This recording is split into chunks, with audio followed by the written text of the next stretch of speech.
12 votes separate Ken Stout and Bill Wielechowski, so where do they stand after tonight's recount? And the House spends all day on the POMV and votes on a plan that will send some permanent fund earnings directly to Anchorage cities.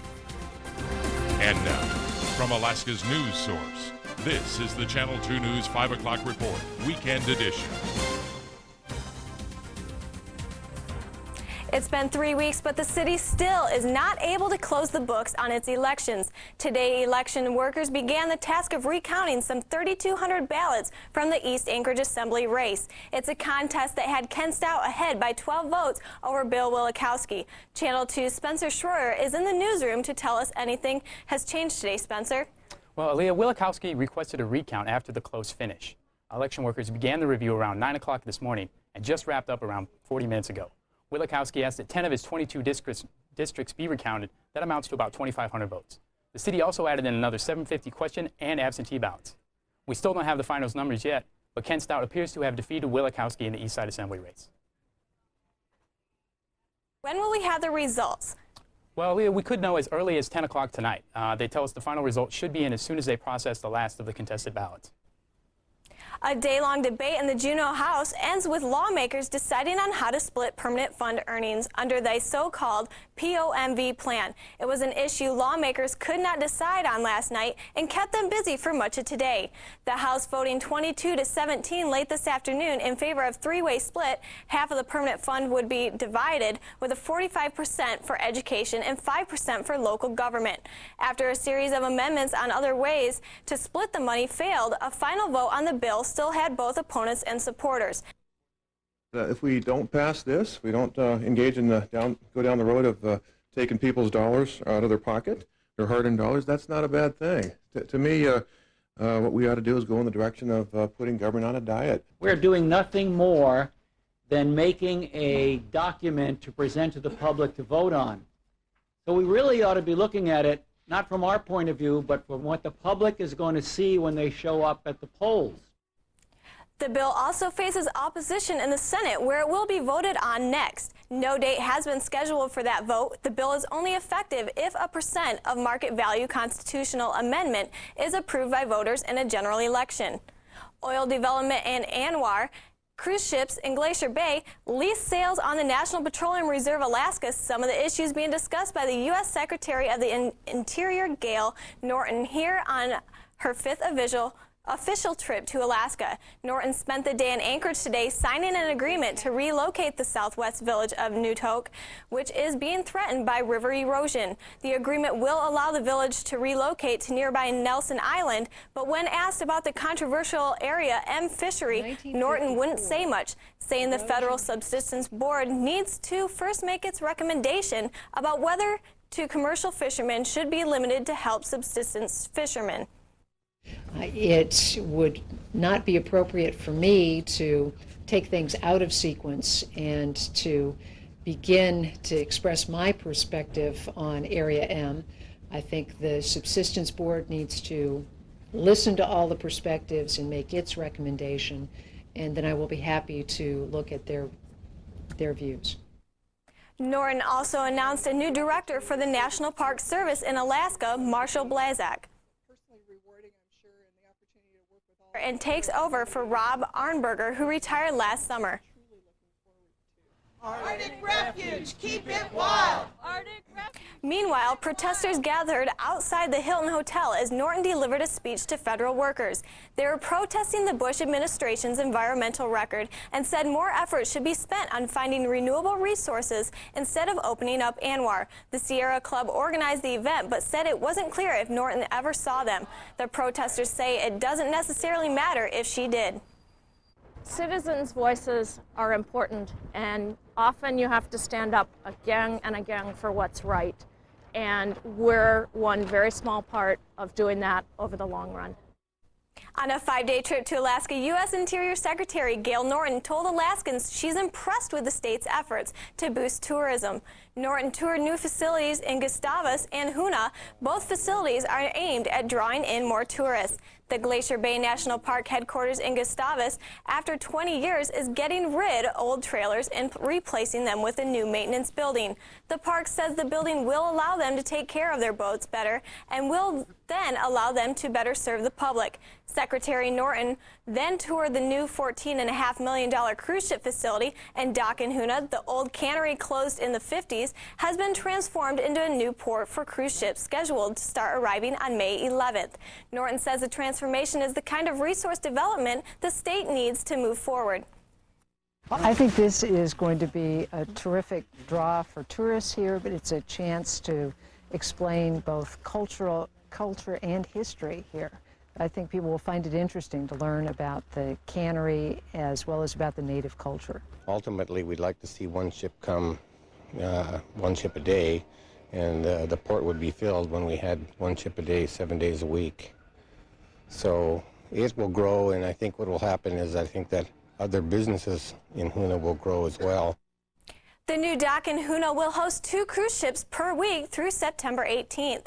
In the U.S. Senate race today, Democratic challenge Tony Knowles called for reforms in the nation's health care system for seniors, while Republican candidate Mike Miller announced a big, although not unexpected, endorsement. Channel 2's Spencer Schroyer is in the newsroom with the latest. Spencer? Well, Leah, first on the health care front, Knowles criticized the Medicare reform law recently passed by Congress, a law where he says special interests trump the public interest. At the Horizon House Assisted Living Center in Midtown, Knowles told a small group of seniors the law falls short on several fronts. He says it leaves gaps in the prescription drug benefit, and he says Congress caved into pharmaceutical interests by not allowing the federal Medicare system to negotiate for lower-priced drugs. He also says foreign drug imports should be allowed. We can change this by legalizing importation or re-importation of safe medicine from Canada and Europe, where drugs routinely cost half as much as they do in America. The Lisa Murkowski campaign says the senator was instrumental in helping to boost the Medicare reimbursement rate in Alaska and criticized Knowles for doing little to improve health care as governor. Real matter-of-fact effects in the senator's first 15 months in office alone. She's done more to affect health care in Alaska than we saw under 8 years under the Knowles administration. Meanwhile, Republican Mike Miller announced today the endorsement of Alaska Right to Life. Group President Ed Wassell says the organization of 50,000 members will use all the resources at its disposal to help Miller in the August primary. It's not a surprise endorsement. Murkowski voted for a resolution in the Senate endorsing the Roe v. Wade decision that upset many in the group. Miller also announced former Anchorage Mayor Tom Fink will chair his campaign. Spencer, how much could the Right to Life endorsement impact the race when you consider the dynamics of the closed Republican primary? Well, Aaliyah, many feel the closed primary benefits more conservative candidates. But when it comes to the pro-life issue, the Murkowski campaign says she has been on both sides, depending on the vote. She supported the partial birth ban and restricted public funding of abortion procedures, votes that pro-lifers agree with. They say this race will not come down to a single issue, but we will find out in August. Thank you, Spencer. And coming up on the 5 o'clock report, a Seward resident takes the Atkins diet to a whole new level. And President Bush says most of Fallujah is returning to normal, but the Pentagon is still calling on the big guns.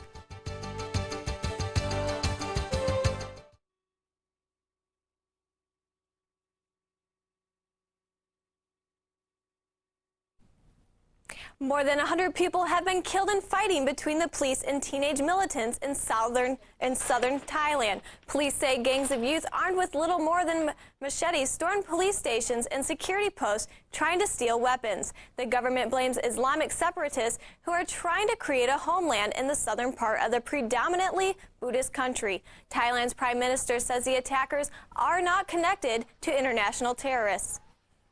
A powerful storm has left thousands of Washington homes without power tonight. The storm brought strong winds, lightning, hail, and even a small tornado to parts of Washington last night. Winds reached up to 45 miles per hour, and several funnel clouds were reported. About 200,000 homes and businesses were without power. No injuries or extensive damage has been reported. Carrie joins us now with a look at the forecast. Carrie? Thanks, Aaliyah. It was a rainy day throughout most of the state. Seward may have seen the worst of it with rain and wind up to 40 miles per hour.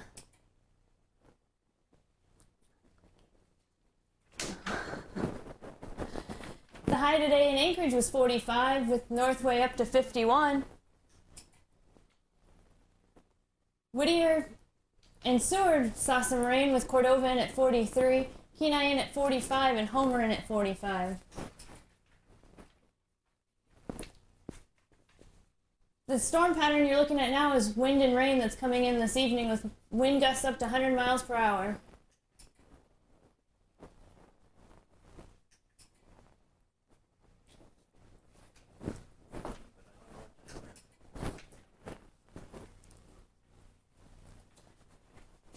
A look at the national forecast.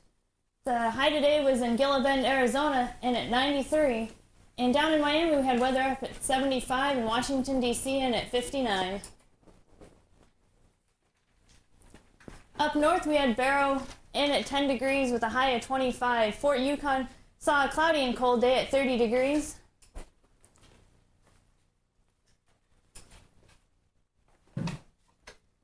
There was rain in Bethel and Dillingham.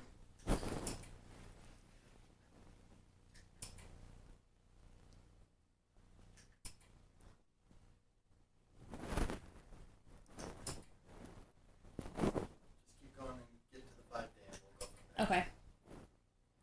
This is the 5-day forecast. We've got wind and rain Thursday with a high of 47. Friday, partly cloudy with a little bit of sunshine and a high of 52. Throughout the weekend, we're going to hit the 50s if we're lucky. That's a look at the 5-day forecast. Back to you, Aaliyah. And just ahead, bringing America together one Joe at a time.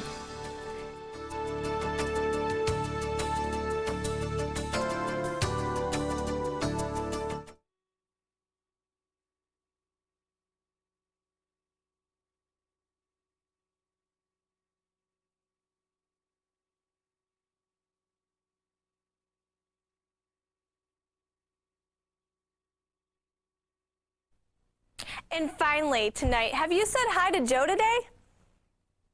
Hi, Joe. Hi, Joe. Today is National Say Hi to Joe Day, and it started right here in Anchorage 2 years ago. About the same time that the war in Iraq began, Service High School student Joe Ewing was assigned to write a letter to the president. Joe decided instead of writing about something dividing America, like the war in Iraq, he would instead write a letter about something that would bring America together. I thought, the president probably gets about 1 million letters every day saying, hey, I like it, hey, I don't like it. Why don't we give him a letter that really unites America instead? So I found something that was truly American. Several big companies think Joe may be onto something. Starbucks has contacted Joe to work together to promote the holiday. So far, 5 states celebrate Hi to Joe Day. Thanks for joining us tonight. We'll see you again tomorrow.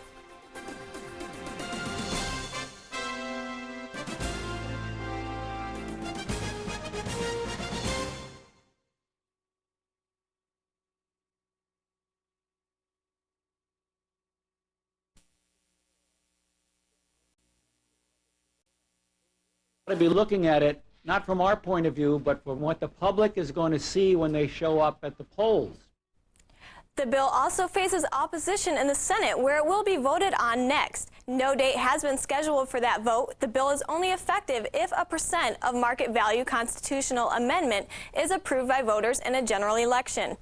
Oil development in Anwar, cruise ships in Glacier Bay, lease sales on the National Petroleum Reserve Alaska, some of the issues being discussed by the U.S. Secretary of the Interior, Gail Norton, here on her 5th official trip to Alaska. Norton spent the day in Anchorage today signing an agreement to relocate the southwest village of Newtok, which is being threatened by river erosion. The agreement will allow the village to relocate to nearby Nelson Island, but when asked about the controversial area M Fishery, Norton wouldn't say much, saying the Federal Subsistence Board needs to first make its recommendation about whether to commercial fishermen should be limited to help subsistence fishermen. It would not be appropriate for me to take things out of sequence and to begin to express my perspective